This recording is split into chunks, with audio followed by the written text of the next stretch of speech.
I knew I don't want to do anything else. Okay. This is my calling. This is what I'm good at. There's Afro dandies. There's Lasap. Um, there's a minimalist. There's so many styles in you start learning different styles and what works for you. Being a minimalist is really about you and what works for you and how you actually simplify your life to suit you. It's hurtful because within a month I can go for up to 20 rejections within that month, and a proposal is about 8 pages long. So I'm sitting for 20 proposals for 8 pages. You can understand how much work I'm putting in, and I'm targeting different brands, just learning what they do and what do they need and where do they lack.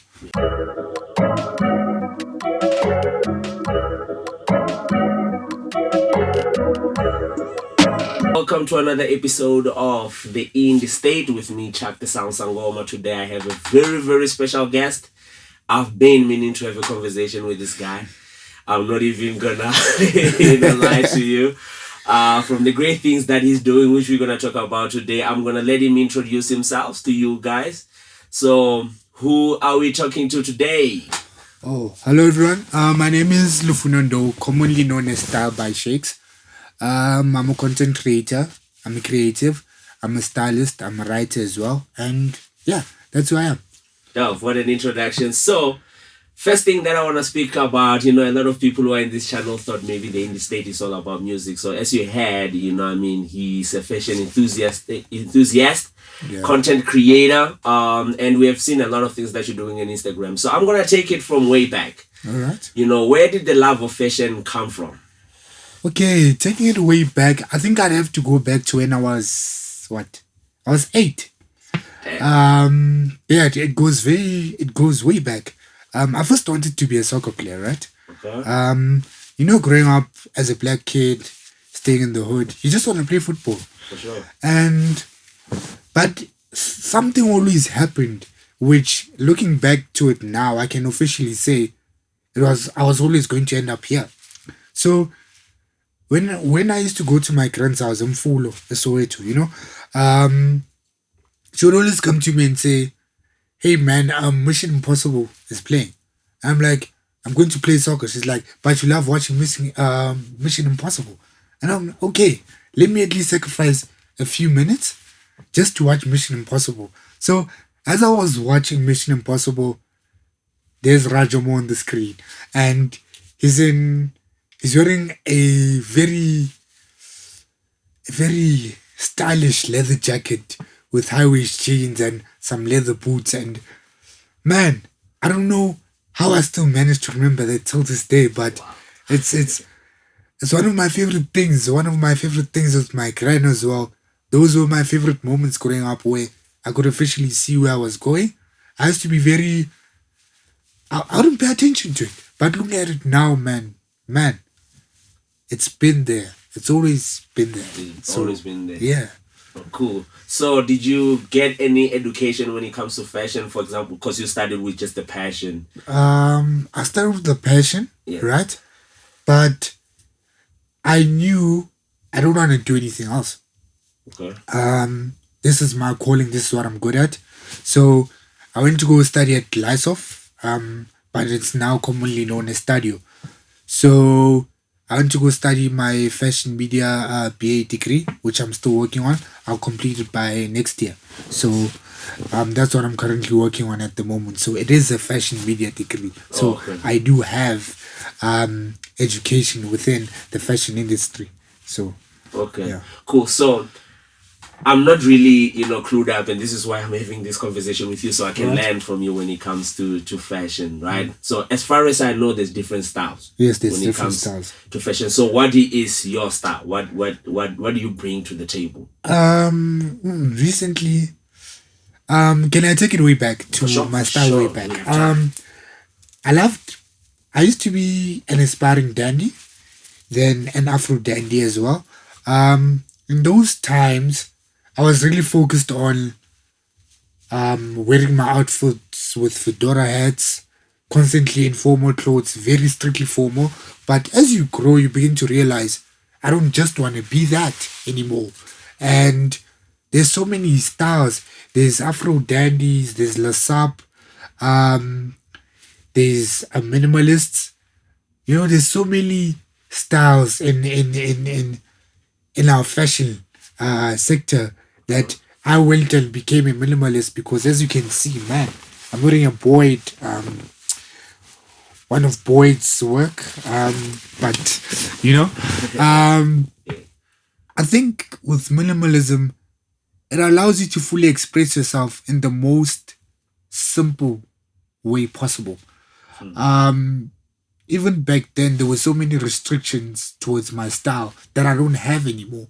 Right now, I can wear any idea that I come up with, which is what I love most. So right now, being a minimalist is really a lifestyle for me, and I'm really enjoying that. So right now, my style is around being a minimalist.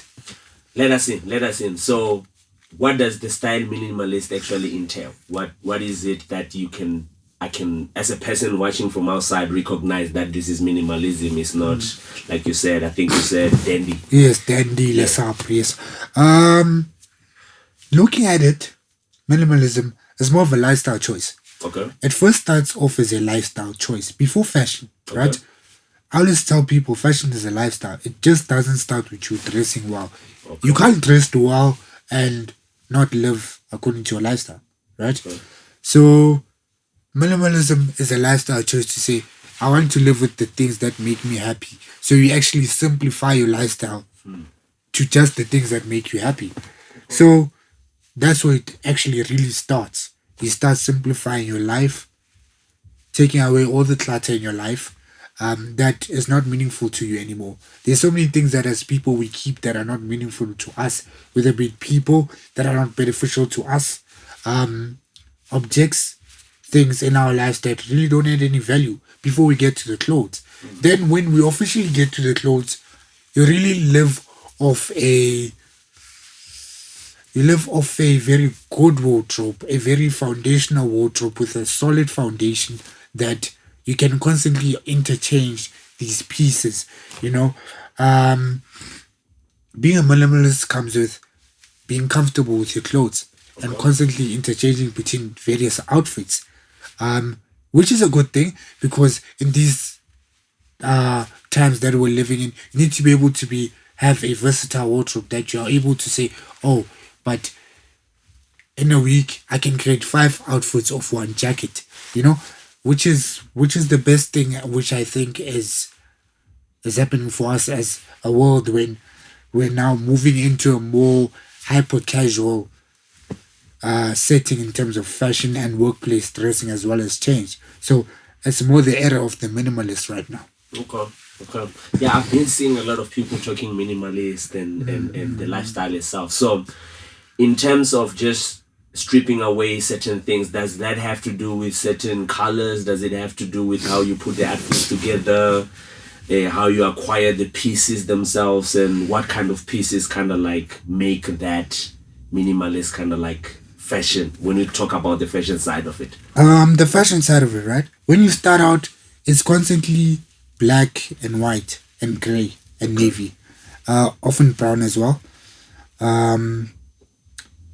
which is something you do starting out because you're still trying to learn the trade. Okay. You need to be able to learn the trade before you go and discover yourself. So, on many instances, when you learn the trade, you will constantly try and align yourself with the people within the trade as well. Okay. So, being a minimalist comes from the heart. Okay. It really comes from the heart. The color selections are really up to you. You can come dressed in pink today, and we really won't have a problem because it comes from within. Okay. It comes from the heart. And as you start out, you start gaining more experience. You start learning different styles and what works for you. Being a minimalist is really about you and what works for you and how you actually simplify your life to suit you. Okay. So the clothes are actually communicating with the inside. inside. Yes, the clothes are communicating with you, the inside, the inner being. Okay. That's fire. Yeah, so we'll still busy talking about basically minimalist, right? Yes. And trying to understand. So you said minimalism is basically, how you're expressing yourself from what's going on inside with what's outside. And I was asking, as a stylist, if somebody's coming to you and they want to change their style, their wardrobe, what are some of the things that you first look at? One of the first things that I'd look at is your lifestyle, right? Okay. It would be very pointless for me to put you in a suit as a sound engineer, because you'd get dirty through all the work that you do, and sometimes it is exhausting to be constantly not in casual clothing, because you want comfort, you want relaxation, you want clothing that is functional. So I first look at your lifestyle. Lifestyle is very important. Then I look at what are you comfortable with wearing, your favorite brands, which is also an essential part of what I do, because I need to be able to understand what kind of brands are actually you go to when it comes to styling you and you getting dressed on a daily basis. Then I also ask you, what kind of style do you want to achieve? Okay. That is quite an essential, because my job is to get you to that final image, but also enhance your idea and put it on a greater scale. So to summarize it, I'd say your lifestyle, your workplace, the type of style you desire to achieve, and most importantly, your favorite brand. Okay. So if I'm looking to overhaul my whole wardrobe, Yes. and let's say, for example, I don't have the ability to actually consult with somebody like you, Yes. what are some of the essentials that you will say as a man, right? Yes, as a man. It's good to have in your wardrobe. Okay. Something that you can put together for certain scenarios, for example. All right. As a man, I take we speaking in general, Yes, right? for sure. As a man, I'd say it's quite important to have pieces that you can constantly interchange between. You don't need to have many pieces of clothing within your wardrobe. There's no need, especially in this day and age. You need to have the essentials. So a white shirt is essential, a sky blue shirt, a white crew neck t-shirt for more casual days, a black t-shirt as well, which is also functional no matter what occupation you do. If you're working outside within the garden of your household, you're working at your workplace, maybe a sound engineer as well, since you are one. So also a few golf shirts as well, quite essential. You need to be able to have golf shirts, because they can also be dressed up semi-casual and semi-formal too. So they do both. So these are important clothing items to have within your wardrobe, and also a few summer and winter jackets too. Maybe 2 summer jackets, maybe 2 winter jackets, so that you are well covered within both seasons. Okay, that makes a whole lot of sense. So as we get into kind of like understanding kind of like the fashion industry itself, do you actually design clothes? I also do design clothes as well. I make suits. Okay. It really depends according to the consumer, right? As they say, the customer is always right. For sure. And one customer can want suits, another customer can want an entire wardrobe change, right? So the one may want just strictly suits. I can make suits for them, and the other one may want a wardrobe change on the basis of clothing that is already made, ready to wear clothing within stores, retail stores. So it is open to anyone. You touched on something that I wanted to actually talk about: ready-made and custom. Yes, custom. So custom meaning that you guys are actually coming with the pieces from scratch. Yes, you're from not actually scratch. going to retail stores and actually buying from them. No, it's pieces from scratch. So is there in the fashion industry, is there a place where you get to a point where you don't actually wanna use ready-made, or do you guys actually sometimes go get the ready-made but you customize it to be your own? It really depends, right? There's different seasons for everything. On some days you want to wear custom, on some days you want to wear ready-made. There's really good quality ready-made. You just need to have the eye for it. Cool. So you can take something which is ready-made and get it altered to fit you, which makes it also a much more personal garment because the way it feels on your body is it feels as though it's been made for you. So there's really a season for everything. Sometimes it's custom, sometimes it's ready to wear. Yeah. So you touched a little bit on quality, right? Yes. How do an ordinary person tell, the quality of a fabric, for example? Oh, okay. What am I looking at, or what am I looking for? On most occasions, right? When you go to fabric stores or you go into a ready-to-wear store, there's different things to look out for. Within a fabric store, you're looking for the person that is actually cutting the fabric because they are more educated about fabrics, right? They have more education than us also, those that are into custom clothing about fabrics. I also do tend to go and ask them as to say, what works? Can this work with this certain design? I'm constantly a person who's looking to learn. I'm not ashamed to ask questions. If I don't know something, I'm going to ask. But the most important one is in retail. Most retail clothes have tags on the inside, right? The tags will tell you if it's 100% cotton, if there's polyester as well, and how best to wash it. Most of the time, we buy quality clothes, but we don't know how to care for it. I think I have that problem. Yes, it's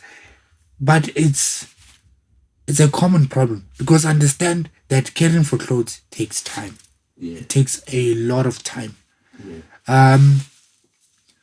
And people are quite busy. So you want the easiest and most convenient way to wash a garment. Yeah. And that's mostly through the washing machine. And most garments aren't really washing machine friendly. Yes. Some want to be hand washed, which is something you need to look out for to say this garment requires hand washing, or maybe it wants to be washed on a cold wash within the washing machine. So these retail garments actually do explain on their tags as to say what is the best way to take care of them. And these instructions are very important for your clothing life as well. So, I hope I've answered your question. Yeah, I'm gonna just double up on that too, Alright. because you touched on something that I think I am finding a big problem. I'm a person who's always busy, like a sound engineer. You don't even get time on weekends. If I'm not cutting videos, I'm mixing music or recording. So, because of my very, very fast lifestyle, I don't even get time to actually do the laundry myself. So I find myself taking my clothes to a laundromat. Yes. And lately I've been finding that most of my clothes, after certain washes or even just one wash, it comes back not the way it was. The fit is different, or the material looks different. So, like what you're saying, we should be able to read the tags. What would you give an advice to somebody like me who washing, paying attention to how the clothes are being washed? Would it be easier for me to actually just get myself or make time to wash the garments, or find out from the people washing my clothes how they're actually doing it? I think both ways can work. Here's why. When you go to a laundromat, here's what people really don't consider. There's so many people going to a laundromat that they have certain deadlines to meet as well. They're running a business, For right? sure. And they have different washing processes. And the quickest way to get a result is what they will opt for, because there's too many garments for them to single-handedly focus on your garment. For sure. And that often affects clothing life of our clothes, because even with suits, when you take it to a dry clean, sometimes it's not well ironed or it's not well pressed. Yeah. But you also need to consider, as the person who's ironing or pressing these garments, how many garments have they pressed within that day? And they also get exhausted. They're humans. Sure. So I think giving them advice on the best way to watch certain type of clothing could also help them in terms of their production of their business, to speed up the process, to say, oh, when we get certain types of fabrics, this is how we're going to wash them. So also for you, it becomes a benefit, because now your clothes won't be ruined. And the other one is, if you make time. As you say, you're quite a busy person. Yeah. Right? And making time is also quite difficult, Yeah. Because you may find that the moment you make time, there's so much clothes piled up in your washing basket that you immediately become demotivated to not wash your clothes. Sure. But I would advise you to wash them in small batches of what you need at that specific time. Okay. Just small batches. Just wash them. And as time goes, you begin to develop a routine on how best to care for your clothes. Okay. Right? It's not necessary to constantly wash a garment, because that also kills the clothing life of a garment if you're always washing it. Yes, it's I understand people want cleanliness, they want to feel fresh, they want to smell fresh. Yes, but you also need to look at that particular life of that particular clothing item. So I would also advise you to maybe set up a routine on a day where it's not too busy. Maybe you can fit in 2 hours of the day. Maybe wash a few of the clothing items, hang them up. Because when you do something yourself, you become more satisfied. For sure. Yes. For sure. Now, I like that advice. I'm going to take that advice because I have had clothes that I actually like, and then taking them to a laundromat actually ruined them. And I don't even want to wear them anymore. So I will actually definitely take that advice. So as we transition into the business of fashion, right? So a young kid in a village somewhere is watching this interview and actually getting inspired, and he wants to get into the industry. What would you think is the first step that you will give to a kid somewhere as the starting point? As a starting point in the fashion industry, there's so many career choices within the fashion industry in itself. The first thing I'd say to that particular kid is, I would actually ask a question. What do you love the most about fashion? That is the most important thing, because fashion is so broad, right? If I just throw them within the fashion industry, they won't know which direction to go, because they know they love clothes, but there's different types. And what do you love the most about fashion? That's the most important question. And when you finally answer that question, then you go, and I would advise them to surround themselves with people that are actually doing what they want to become. Because the best way to get to the top is learning from people who are already there, right? Some people may not respond to your query to say, can you please guide them, or could you please advise them, right? But that one person, just that one person changes a lot, because they can actually show you how what you want to do actually entails, right? So what I'd really say is, find what you love, try and speak to a person who's actually within that industry. I know we live in a more social media age where it's easy to find something on social media, right? So it's easy to find people that inspire you and do what you do. And it's easy to just send them a direct message, a DM, to say, look, I love what you're doing. Could I please learn? Or could you please teach me a thing or two? One lesson could be enough. It could be the only lesson you need to get to the top sometimes. For sure. No? Yeah. No, for sure. I'm with you on that one. So I'm hearing you. So find what you love. Yes. So for me, I'm looking at it and being like, okay, cool, I want to be in fashion. So the first thing I'm saying, I like seeing people who dressed and looking good. Might that be a sign that I might want to be a designer more than being the person in front of the camera taking the pictures with the clothes? Yes, that is a sign, because even with myself, I used to enjoy being in front of the camera a lot.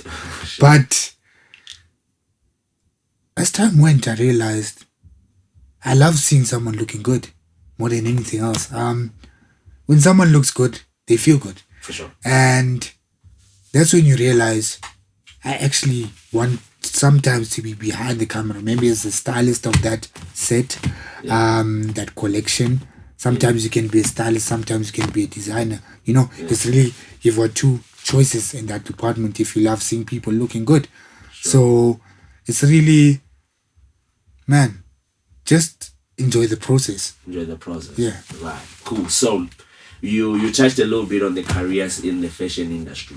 So you saying you're studying it, and I do believe that you thinking about doing this independently, right? Yes. So having your own brand. Cool. So what have you learned so far in terms of getting to that place where you can create your own brand? Like actually you showed us a garment that you got from Boydie. I got introduced to Boydie through you guys. Yes. He's a designer, right? Yes. I saw him in Fashion Week sometime and stuff Yes. like that. So what are the steps what have you learned so far, and what is the goal with actually what you building? What have I learned? I learned that it requires patience.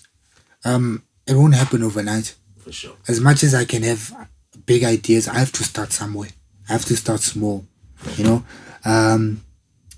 sometimes I was reading a quote the other day when it said that all bosses started off as workers. You know, so for me, it's all about learning. And before you start a brand, you need to know what kind of brand you want to have.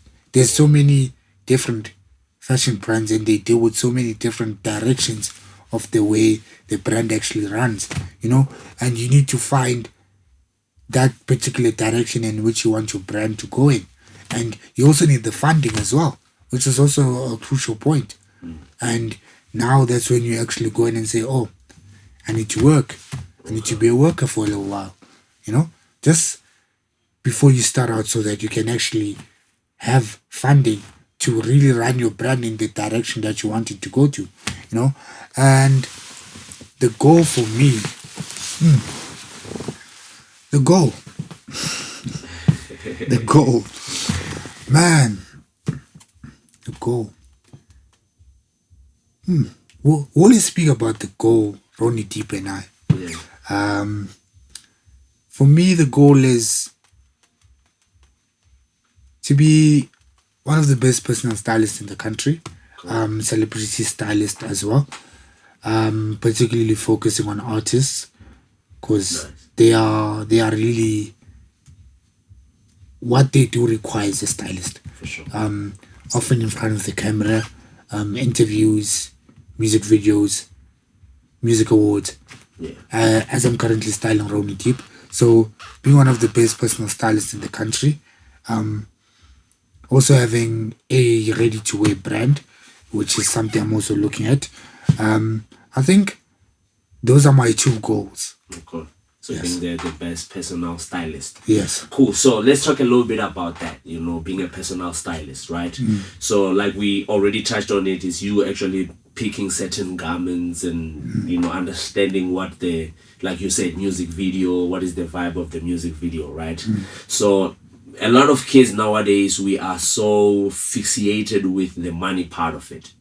Everybody, when you ask them what do you do or what do they want to do, the first thing they think about how much money you're gonna make. Yes. And from what I'm getting from you, you are driven by passion first. And actually just the love of, you know, is it something that, for example, music, you know, I'm gonna take it from music. Music is, most of us get driven by passion, you know, but there's a certain level where you get to where you need to actually invest in it, right? And with music, it can be very, very high in terms of what you need to actually invest in, and it can be very, very low depending on where you're starting from. Is there a kind of like a certain level of income that you need to have for you to start, or you don't really have to have much to start to showcase what you can do? And what are you guys using to show your clients, artists, what you can do? Justin Mukeri of I See a Different You constantly says, start with what you have. Facts. So many of us don't come from financially strong backgrounds. For sure. So start with what you have and work your way up. Yes. But at some point, your passion is going to need funding, you know? And that's when sometimes the going gets tough. That's when you think of